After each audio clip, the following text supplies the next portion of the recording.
Welcome to Anthro International. Today we will be discussing Java Man from Asia. As you know, in our earlier lecture we have discussed the general characteristics of Homo erectus, and we have also discussed the Homo erectus subspecies from Africa, which is called as Turkana boy. Now in today's lecture we will be moving towards Asia, and in Asia we have to discuss Java man and Peking man. In today's lecture we will be discussing Java man, and in our coming lecture we will be discussing Peking man. Then after that we will be discussing the European subspecies of Homo erectus. So we are moving as per our syllabus. In syllabus we have to discuss first Turkana boy, then Java man, then Peking, then Homo florensis. So we will discuss our first slide, Java man. Java man is the name given to a set of fossils belonging to hominin that was discovered on the Indonesian island of Java. Java man किसको कहा गया? ये वो fossils hominin के थे जो discover किए गए on the island of Java in Indonesia में ये एक आइलैंड है, वहाँ पे जो फोसल्स मिले उनका नाम दिया गया Java man. Who discovered the Eugene Dubois in 1819 में यूगेना डुबॉइस ने जावा आइलैंड में, जो इंडोनेशिया का एक आइलैंड है, वहाँ पे डिस्कवर किए कुछ होमिनिन फोसिल्स जिनका नाम जावा मैन रखा गया. Dubois found his first specimen in 1890 and in 1891 a well preserved skull cave was unearthed at Trinil on the Solo River. Dubois जब एक्सकेवेट करने लगे 1819 में at the site of Trinil on the Solo River in Java island of Indonesia, तो पहले उसको जो fossil specimen मिला वो 1890 में मिला. देन अगेन इन 1891 उसको एक अच्छी स्कल केप उसने अनअर्दन किए, जिससे वो पूरा कंप्रहेंड कर पाए, पूरे तरीके से बता पाए कि इस जो स्पेसिमेन मुझे मिले उनकी क्या क्रेनियल कैपेसिटी है, उनका क्या ब्रेन साइज़ है और कैसे है इसके फीचर्स, ये किससे रिजेंबल करते हैं. जो ये जावा मैन था, he lived between 1.8 million and 1,43,000 years ago. इस टाइम पीरियड के बीच में 1.89 million years to 1,43,000 years before जो हमारा ये जावा मैन है वो रहा करता था on the island of Indonesia. These were the first known fossils of the species of archaic humans known as Homo erectus. जो ये थे, ये Homo erectus के फर्स्ट स्पेसिमेन थे जो मिले हमें कहाँ, जावा में. दैट मीन्स कि जो तुर्काना बॉय मिला उससे पहले जो फर्स्ट डिस्कवरी हुई होमो इरेक्टस की, that was Java man. Where was it discovered? It was discovered in the Indonesian island of Java at Trinil on the Solo River by Eugenia Dubois in 1890 to 1891. पहला जो मिला इसको 1890 में, फिर इसी के ही पार्ट्स मिले उसको 1891 में. तो इसकी डिस्कवरी 1890 टू 1891 के बीच में हुई. किनकी? होमो इरेक्टस की. ये पहली स्पीशीज़ थी होमो इरेक्टस की जो जावा आइलैंड पे मिली. सो क्या हुआ? The discovery of the Java man caused much controversy and for some time was even thought to have been a hoax. तो क्या हुआ? जावा मैन की जो डिस्कवरी हुई इसको बहुत टाइम तक साइंटिस्ट ने एक्सेप्ट ही नहीं किया. तो इसने कुछ मतलब अनएक्सेप्टेंस ले ली इसको जो यूगेना डुबॉइस ने जो ये डिस्कवरी की थी उसको एक्सेप्ट नहीं किया गया, जिसकी वजह से ये बहुत टाइम तक इसका जो वैल्यू है लोगों तक या साइंटिफिक दुनिया में पता नहीं चला. Although the discovery was not taken seriously at that time, Java man was eventually classified as Homo erectus and earned its place in the history of human evolution. जब ये डिस्कवर किया गया, जब यूगेना डुबॉइस ने इसको डिस्कवर किया, तब ये साइंटिफिक वर्ल्ड में नहीं एक्सेप्ट किया गया, इसको सीरियसली नहीं लिया गया, ना ही लोगों ने इसको सीरियसली लिया, ना ही साइंटिफिक वर्ल्ड में इसको सीरियसली लिया गया. जिसकी वजह से ये बहुत टाइम तक दब ही गया। बट लेटर ऑन इसका जो बाद में वो मैं आपको बताऊंगी कब इसका जो बाद में फिर इसकी इम्पोर्टेंस पता चली, तो फिर इसको नाम दिया गया, it was classified as homo erectus. A skull cape was discovered and not long after a femur as well as tooth was found in the same pit. जब गीना डुबॉइस को ये स्कल केप मिला, उसके बाद ही उसको एक फीमर भी मिली और एक दांत मिला, इस एक सेम पिट में ये तीनों मिले। ही डिड, जो डुबॉइस है उसने ही measured using mustard seeds, Dubois measured the cranial capacity of the skull and concluded that the owner of the skull cape had a small brain. As for the femur, Dubois noticed that it was modern looking and regarding it as evidence that its owner had an upright posture. उगीना डुबॉइस को इसकी जब school cap मिली तो उसने mustard seed से इसकी जो size है, cranial capacity हो, वो मेजर की, और साथ ही साथ उसको एक फीमर भी मिला था और एक टूथ भी मिला था।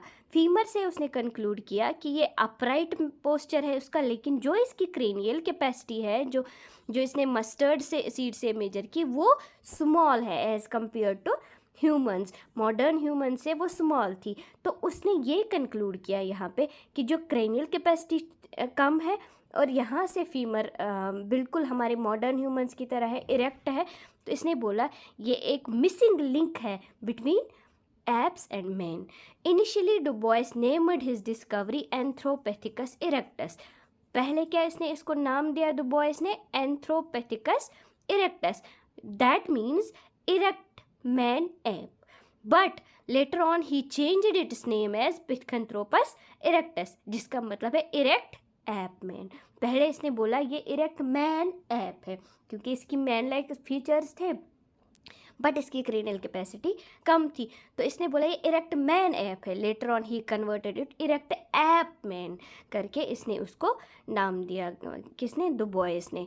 तो Dubois published his findings in 1894, 1891 to 1892 इसने डिस्कवरी की थी इसकी, 94 में इसने ये पब्लिश किया।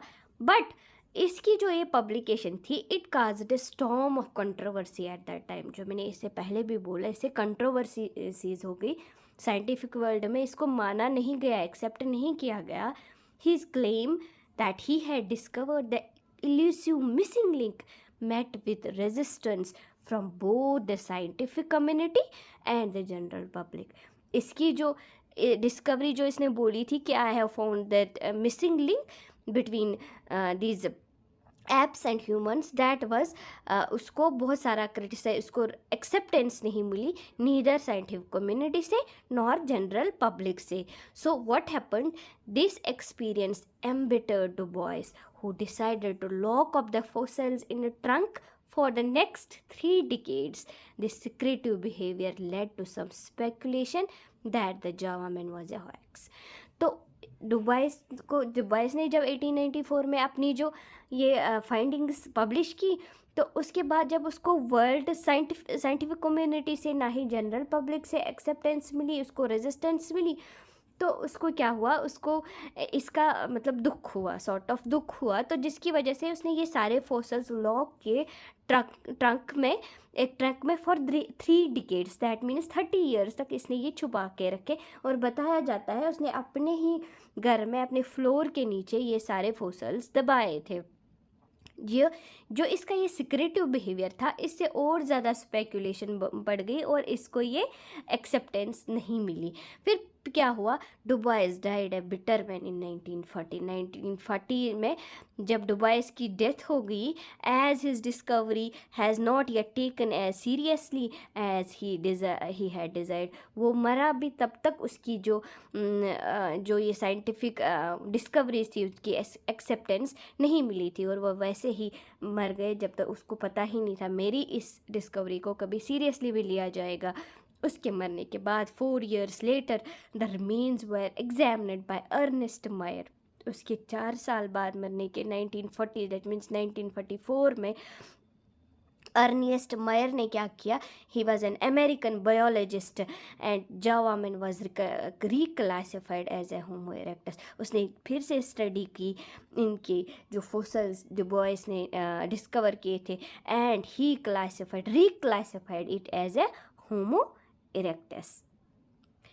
Subsequently, more fossils of Homo erectus were found in Java, specifically at Sangiran and Mojokerto, thus providing a better view of this extinct hominin species. उसके बाद ही क्या हुआ, उसके थोड़े टाइम बाद फिर से और फोसल्स होमो इरेक्टस के मिले इसी जावा आइलैंड में, दो और जगह, एक संगीरन और मोजोकुर्तो। किसी जगह ये MODJO लिखा है, किसी जगह लिखा है MOJOKERTO।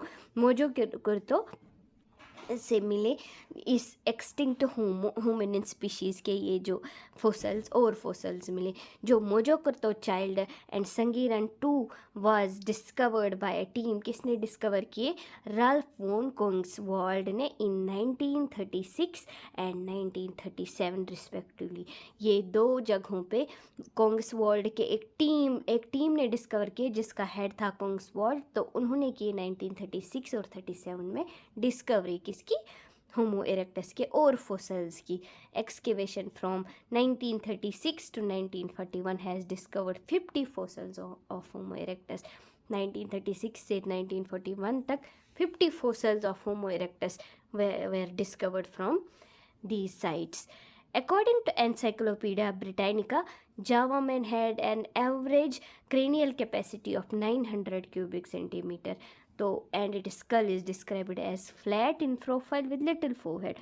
तो एनसाइक्लोपीडिया ब्रिटानिका में जावा मैन को डिफाइन किया गया है, उनके जावा मैन का के जो फीचर्स के बारे में बताया गया है, उसमें लिखा गया है कि 900 क्यूबिक सेंटीमीटर इसकी क्रीनियल कैपेसिटी थी। जो इसका स्कल था that was flat in profile, और जो इसका फोरहेड था that was little forehead. On the top of the head के सिर पे एक क्रेस्ट था, विच वाज, जिसको हम सेजेटल क्रेस्ट वो बोलते हैं, ऐसे ही एक क्रेस्ट भी था, which was attach to powerful jaw muscles. हमने पिछले लेक्चर्स में पढ़ा ही, जिनका ऊपर ये क्रस्ट होता है, वो उसी के साथ उनके जो स्ट्रांग मसल्स होते हैं वो अटैच हुआ करते थे, that was acting as an anchor. तो सिमिलरली यहाँ पे आप अंदाज़ा लगा सकते हो कि इसके जो मसल्स होंगे वो ज़्यादा स्ट्रांग होंगे, इसके जो फेस के बोन्स होंगे वो ज़्यादा स्ट्रांग होंगे as compare to the human. Moreover, Java man had very thick skull bones. जो मैंने अभी बताया, सजेटल क्रस्ट के होने से ही पता चलता है कि इसके जो थिक स्कल बोन्स थे। हेवी ब्रो रिजेस थे, जो आई के ऊपर जो ब्रो रिजेस है वो बड़े बड़े थे, प्रोमिनेंट थे। And a massive jaw with no chin, बड़ा मैसिव जॉ था जो जिस पे चिन नहीं था। Whilst Java man's teeth were similar to those of modern humans, लेकिन जो दांत थे वो ह्यूमंस की तरह थे। जो दांत और जो इसका फीमर था उसका स्ट्रक्चर भी था like humans, that is why it was called as erect man, sorry upright man. They also had some ape like features में क्या था, जो हमने क्रस्ट के बारे में बताया, स्ट्रॉन्गली जो ये बोन्स थे चेहरे की, and partially overlapping canines, these were the and cranial capacity जो है these were resembling to the apes. And जो इसके दांत थे और जो इसके टांगे थी that were relevant to the human. The femur showed that Java man walked upright, जो इसकी फीमर्स थे उससे पता चला कि जावा मैन अपराइट चलता था। And it has been estimated that this species could grow to height of 170 centimetre, that means 5 feet 8 inch इसकी हाइट थी। एक ये अपराइट वॉक करता था और इसकी जो हाइट थी 5 feet 8 inch थी। These are the characteristics which are between the apes and man. तो ये इसके कैरेक्टरिस्टिक्स थे। Thanks for watching, I hope you like the video. If you like it then don't forget to subscribe and like share with your friends also. Thanks again once again.